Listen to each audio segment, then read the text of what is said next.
সংসদ নির্বাচন যতই ঘনিয়ে আসছে বাড়ছে নির্বাচনী প্রচারণাও। প্রচারণার সপ্তম দিনে দেশের নানা জায়গায় বিভিন্ন পেশার মানুষের সাথে মতবিনিময় সহ গণসংযোগ চালিয়ে যাচ্ছেন প্রার্থীরা। তাদের বিরামহীন পদচারণায় জমজমাট নির্বাচনী প্রচারণা। উন্নয়নের নানান প্রতিশ্রুতির ঝুলি ভরা ঝুলিতে জনগণকে কাছে টানতে চাইছে সব দল। বিস্তারিত ডেস্ক রিপোর্টে।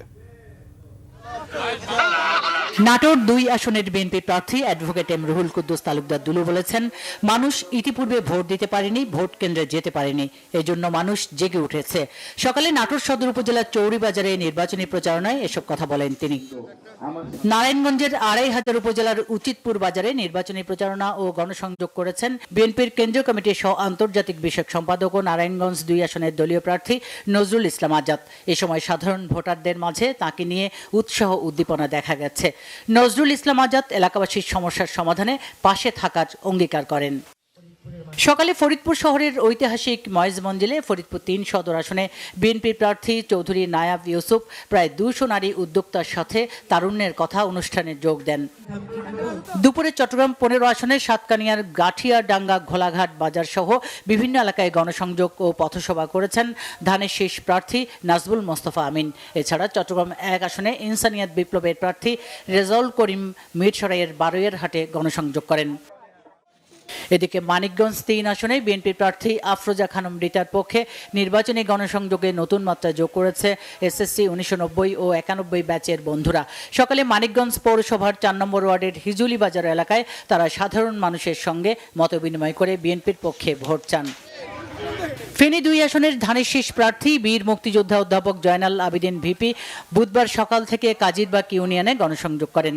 এ সময় বিএনপির সাবেক মহিলা এমপি রেহানা আক্তার রানু সহ নেতাকর্মীরা অংশ নেন।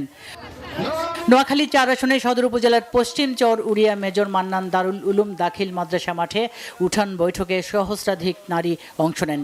এতে প্রধান অতিথি ছিলেন বিএনপি প্রার্থী মোহাম্মদ শাহজাহানের পুত্রবধূ নীলিমা আক্তার। সকাল থেকে ঝালকাঠি ১ আসনের বিএনপি প্রার্থী মোহাম্মদ রফিকুল ইসলাম জামাল গণসংযোগ শেষে কাঠালিয়া উপজেলার শৌলজালিয়া হক্কুন্নর দরবার শরীফ মাঠে উঠান বৈঠক করেছেন। এ সময় আওয়ামী লীগের শতাধিক নেতাকর্মী প্রধান অতিথিকে ফুল দিয়ে বিএনপিতে যোগ দেন। বিএনপি মনোনীত প্রার্থীদের বিজয়ী করতে সাতক্ষীরা জেলা জাতীয়তাবাদী আইনজীবী ফোরামের উদ্যোগে নির্বাচনী প্রচারণা হয়েছে শহরের নিউ মার্কেট মোড়ে। পদযাত্রা করে আইনজীবীরা সেখানে যান। ঢাকা ১৯ আসনে বিএনপি প্রার্থী ডাক্তার দেওয়ান মোহাম্মদ সালাউদ্দিন বাবু গণসংযোগ ও পথসভা করেছেন সাভার পৌর এলাকার ৭, ৮ ও ৯ নম্বর ওয়ার্ড এলাকায়। খাগড়াছড়ির পানছড়িতে দিনব্যাপী বিএনপির প্রার্থী ওয়াদুদ ভূঁইয়ার পক্ষে গণসংযোগ ও একাধিক পথসভা করেছেন জেলা বিএনপির প্রধান উপদেষ্টা জাকিয়া জিনাত বিথি।